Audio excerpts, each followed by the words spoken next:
Beneath that platform, in the deepest excavations, is where things become truly inexplicable.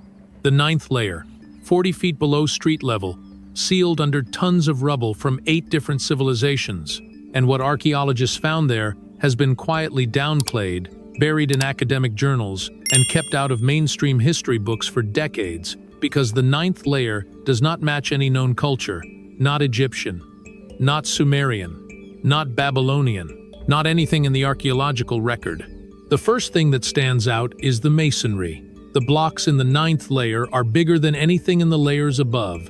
Some weigh over 1,000 tons. That is not a typo, 1,000 tons. These are not the largest stones ever found. The Baalbek Trilithon in Lebanon features blocks weighing 1,200 tons, but those are above ground, and their origin is at least somewhat documented in Roman records. The Jerusalem blocks are buried under 40 feet of history, predating any civilization that should have been capable of moving them. The second thing that stands out is the precision. These blocks are not roughly shaped. They are geometrically perfect, right angles within 1/10 of a degree, surfaces flat to within a millimeter over spans of 20 feet, corners sharp enough to cut paper, and they are fitted together with a technique that modern engineers call scribe joints. Each block is custom-shaped to fit against its neighbors, creating a 3-dimensional puzzle where every piece locks into place without mortar or metal fasteners. This technique requires 3 things. First, you need to measure the surface of the stone you are fitting against with extreme accuracy. Second, you need to transfer that measurement to a new block and cut it to match perfectly. Third, you need to lift the new block into place without damaging the joint. In modern construction, this is done with laser measuring tools, computer-controlled cutting machines, and hydraulic cranes. In the ninth layer of Jerusalem, someone did it 5,000 years ago or more and left no trace of how. The third thing that stands out is what is missing. There is no pottery in the ninth layer. No tools, no weapons, no coins, no writing, no art, no human remains. Nothing that would tell us who built these structures or why. In every other layer of Jerusalem you find artifacts, thousands of them, pieces of daily life scattered through the ruins.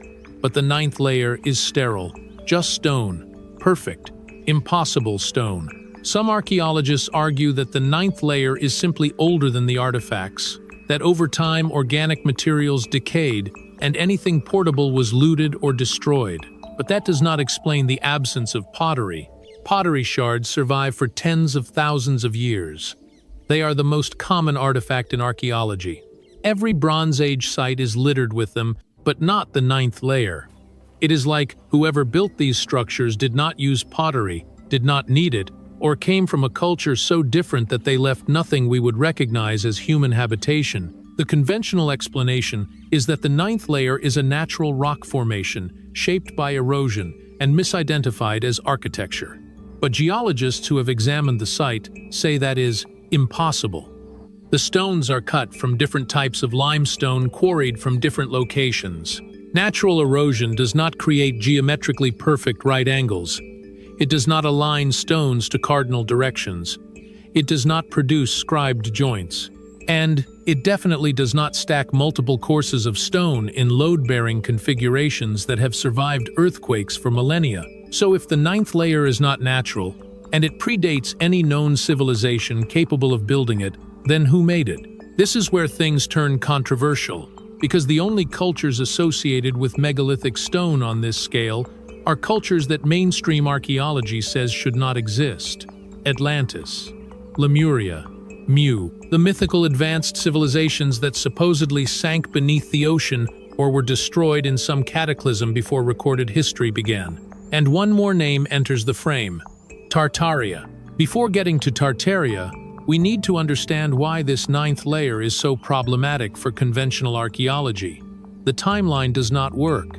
According to standard history, in 3000 BC, the most advanced civilizations on Earth were only beginning to develop. Egypt was building mud brick structures and experimenting with stone. Sumer had just invented cuneiform writing.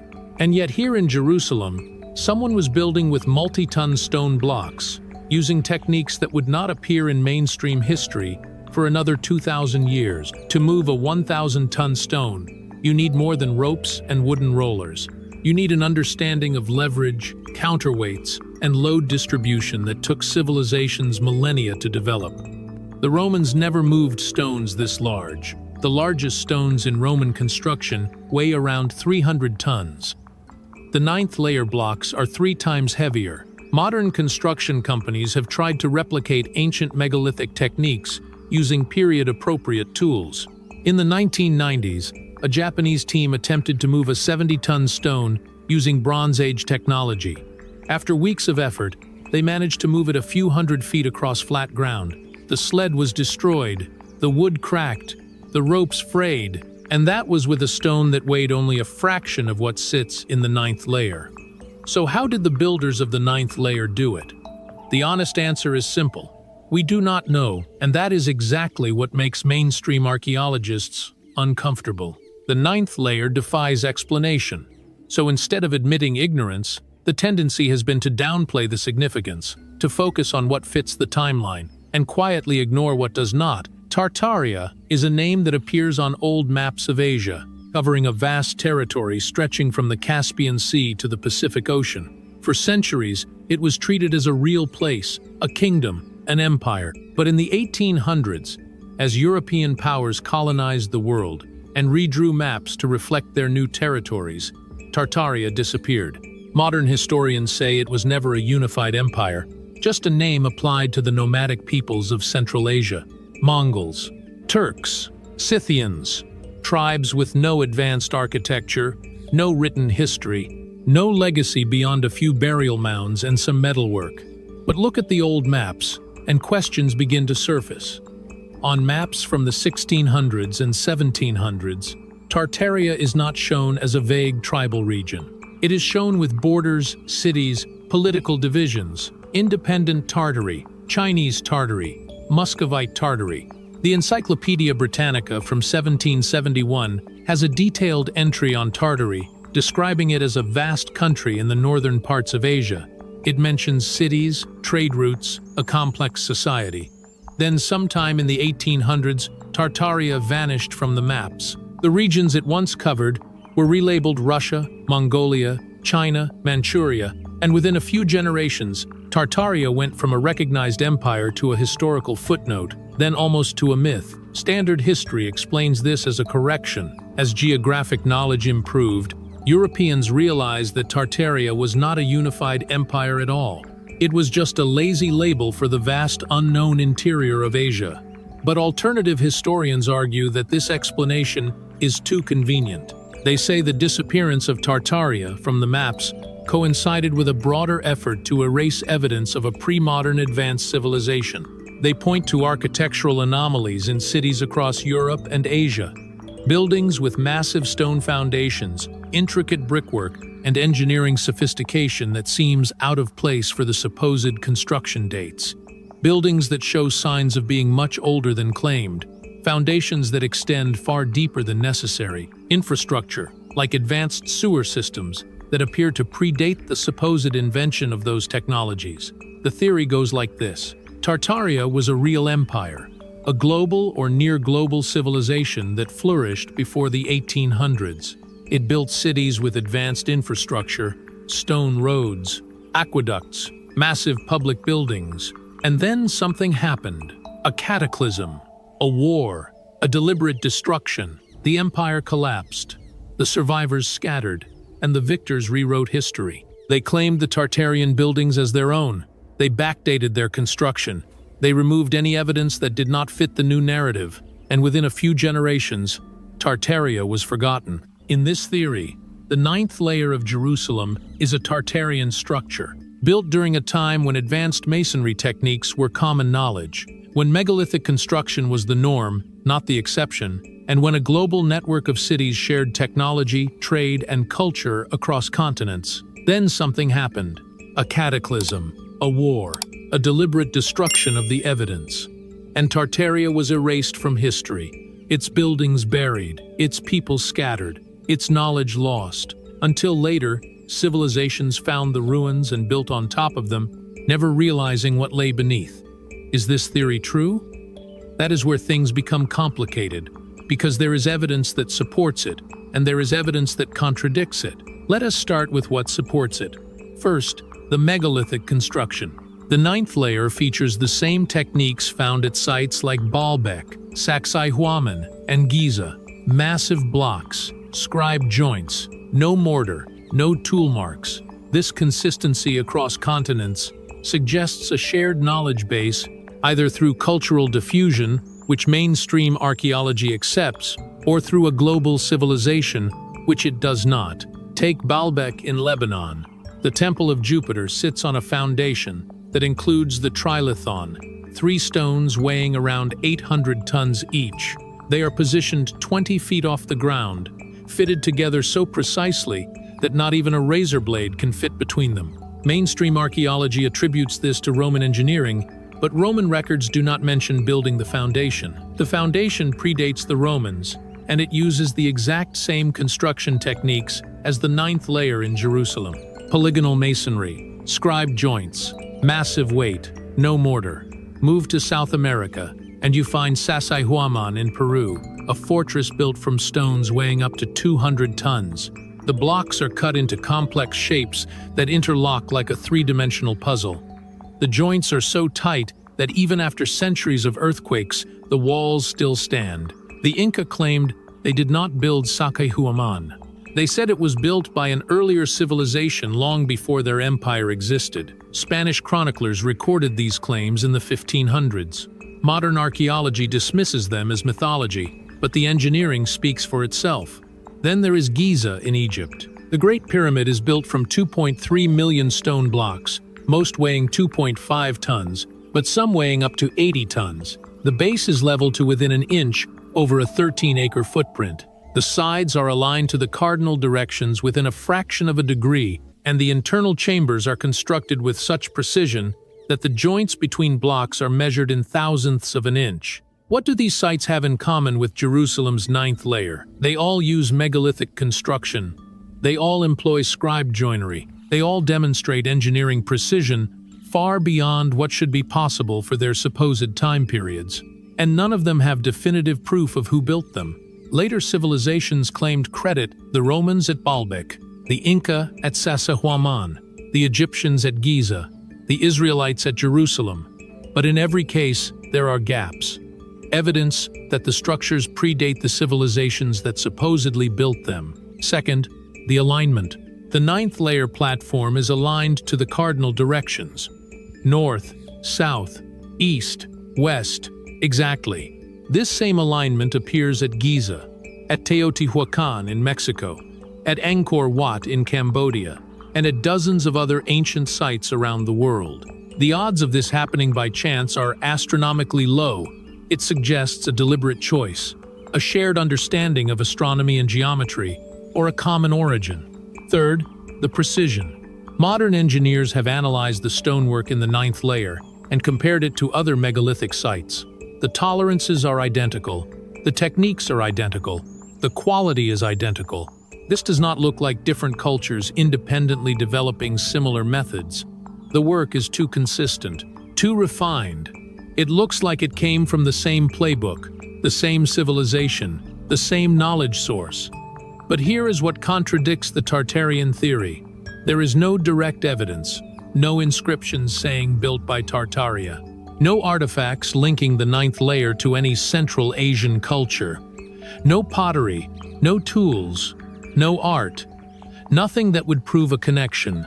And that is a problem, because without direct evidence, the theory remains speculative, a possibility, not a certainty. There is also the dating issue. If the ninth layer is 5,000 years old or older, that places it well before Tartaria appears on any historical map. Tartaria is documented in medieval texts, on Renaissance maps, in accounts from travelers like Marco Polo.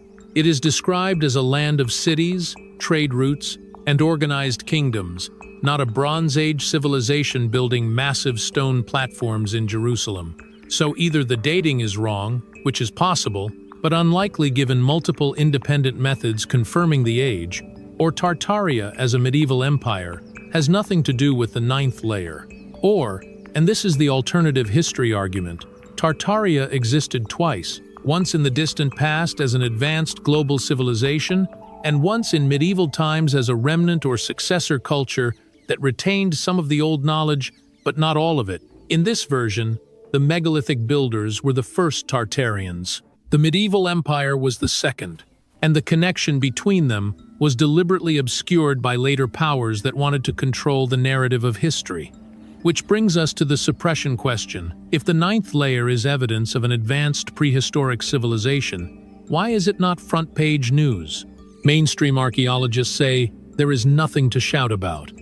The ninth layer is interesting, but it fits within the existing framework of Bronze Age development. Advanced stonework is not evidence of a lost civilization. It is evidence of skilled workers using techniques we do not fully understand yet.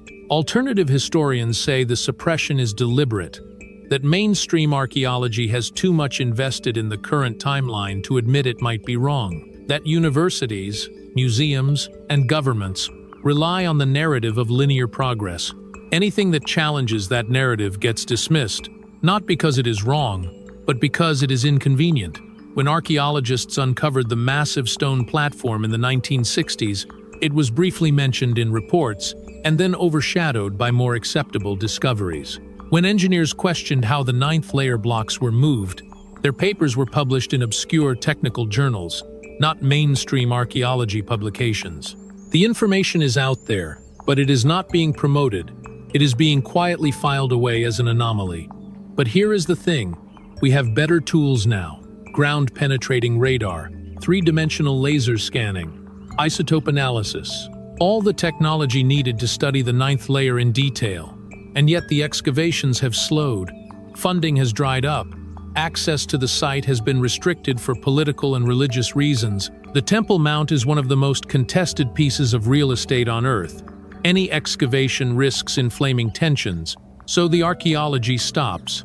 The questions go unanswered, and the ninth layer remains a mystery, which raises another question. What else is down there? Because the ninth layer is not necessarily the bottom. Archaeologists know this because ground-penetrating radar has detected voids and structures even deeper. Some estimates suggest there could be 10 or 11 layers beneath Jerusalem, extending down 60 or 70 feet.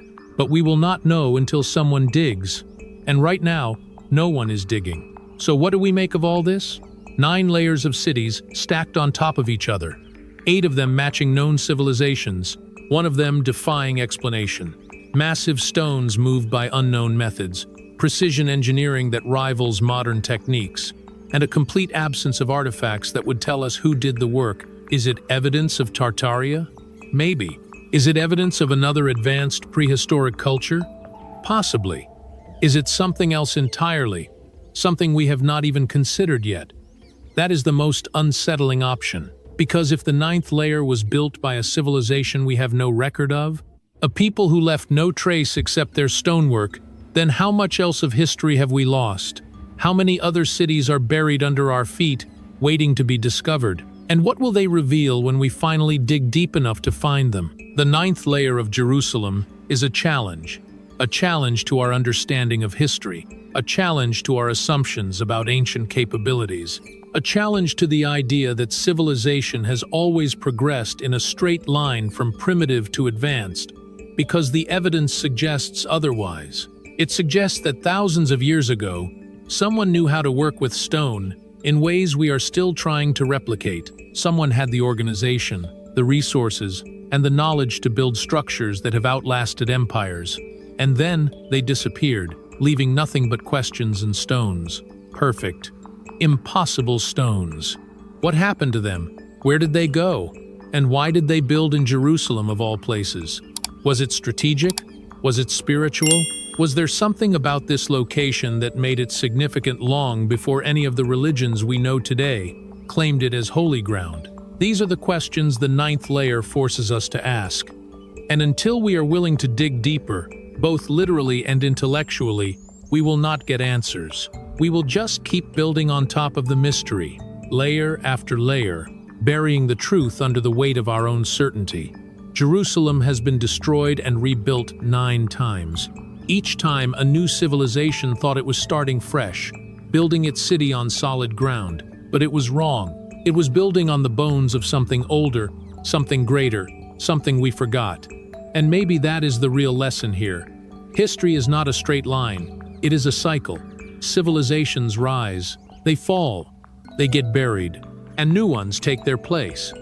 And sometimes, if you dig deep enough, you find proof that the people who came before were not primitive at all. They were just different, and their knowledge, their techniques, their achievements, they did not vanish because they were inferior. They vanished because something made them disappear, something we still do not understand. The ninth layer is still there, 40 feet under the streets of Jerusalem, waiting. And the questions it raises are not going away. Who built it? How did they do it? And what else are we missing about the true story of human civilization?